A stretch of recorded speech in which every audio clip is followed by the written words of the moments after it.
Many believe that the greyhounds aren't treated very well. It's a sport that's all about the gambling, and the dogs tend to be a byproduct of the industry. So once they're no longer of use, they need to be disposed of. The dogs are generally retired when they are at age 5. They are no longer needed. The dogs were killed.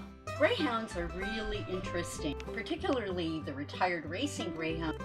Because caring for a greyhound, I personally love about these retired racers. They are working dogs. These are dogs who have been held in really abysmal conditions from birth, from puppyhood.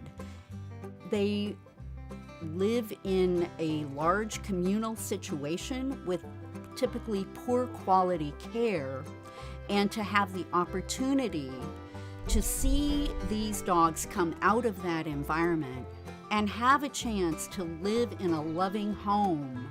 What a gift. That has always struck me as being really a small but important contribution, something significant I could do, and more importantly, what the dogs give back. They're so happy to be in a home at last. I think Homestretch particularly matches the dogs to the family.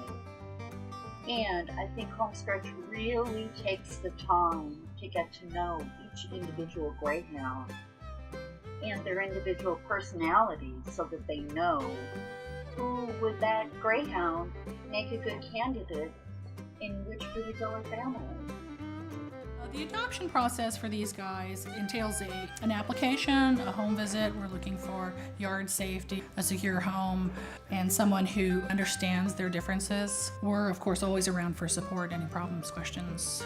People are welcome to call. Not for everybody, but people are generally very surprised at how easy they are. We find a lot of people are expecting them to be hyper and need huge amounts of exercise in a large yard.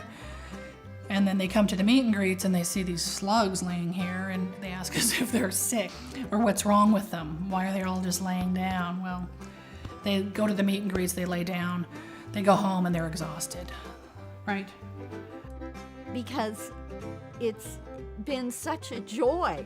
My idea of having to take greyhounds on long walks, I would pick up the leash and he would look at me from the sofa as if to say, "Have a good time.